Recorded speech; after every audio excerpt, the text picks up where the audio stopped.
here is our tail of the tape. As you see, 23-year-old Marcus Lindsay, 26-year-old Justus Wallin. The height advantage going to Wallin in this one by a couple of inches, both weighing in 205 pounds. Lindsay, the fighter out of Aurora, Colorado. Wallin from Imperial, Nebraska. Yeah, the peak tail of the tape. When you take a look at that, you can see, two athletes, and you're about to see a show. I promise you. All right, here we go. Both fighters in the cage.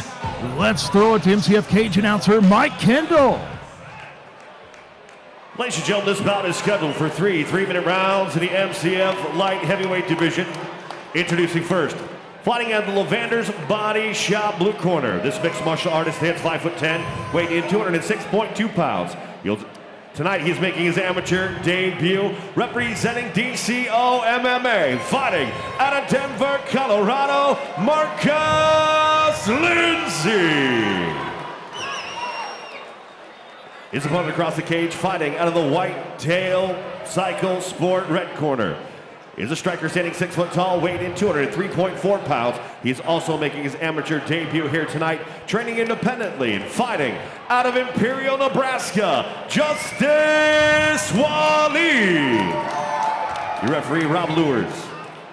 All right, there you go. Fighter introductions underway. The cage door is closing, and we are ready to go. Third bout on our card tonight, an amateur bout, and we're off and underway. Marcus Lindsay in the gauntlet trunks. Oh my! And Justus Wallin in the black. Right away, a big shot. Lindsay was smart to close that gap, so you know what he wants to do right away. He don't want to stand and trade. He wants to get him to the ground, work that jiu-jitsu that he's probably been working on.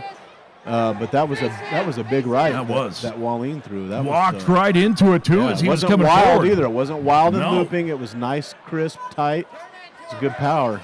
Heard that shot even with our headphones on. These are going to be powerful athletes. Keep in mind, Division II football standouts, so they're going to have power. Oh, the guillotine attempt by Wallin. Right on key with the power, but he doesn't have legs locked in. He ain't going to finish that without.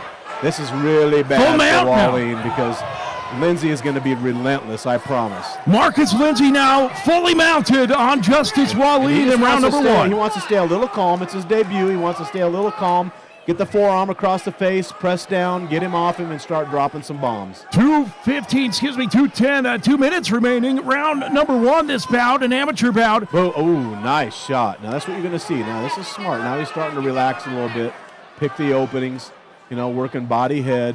Not getting real crazy. This is where you're starting to see the athleticism if somebody doesn't get excited. Get overzealous. You can lose that dominant position very easy by getting up too high and getting bucked off. And keep in mind, you got another powerful athlete on the bottom, so he could buck you off pretty easy if you make a mistake.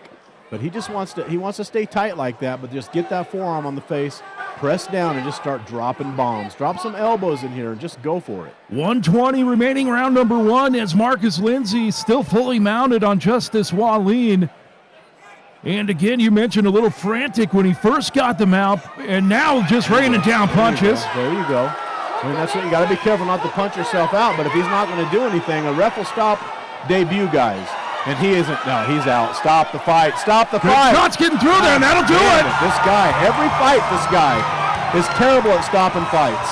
Every fight.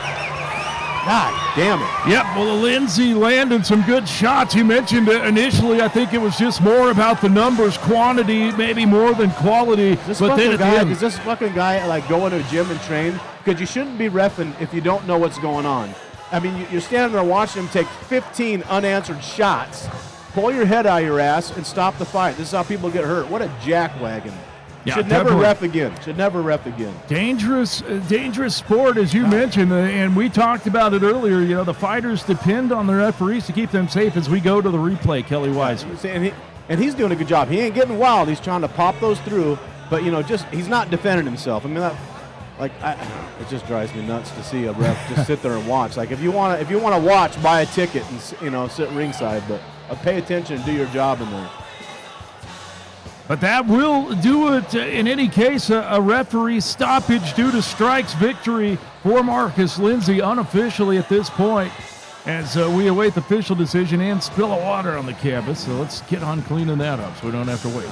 Listen, but he did a nice job. Am I wrong, Elizabeth? He did a nice job in this. We look at the replay. He did a nice job dropping the bombs, throwing the hands. Kelly, I think we should introduce our third wheel. And I mean that nicely. I don't mean third wheel in a bad way, but introduce us to your partner to the right there. Well, you won't be able to see her, but that's four-time UFC veteran Elizabeth Phillips. She's been with us for our shows here. She interviews the fighters afterwards, but we like to go to her once in a while to get some expertise. We do. Let's throw it back to MCF cage announcer Mike Kendall right now for the official decision. Ladies and gentlemen, your referee Rob Lewis calls a stop to this fight. 2 minutes in the very first round, declaring the winner by TKO, Marcus Lindsay. TKO victory in round number 1 for Marcus Lindsay, improves to 1-0 in his amateur mixed martial arts career. Let's ask.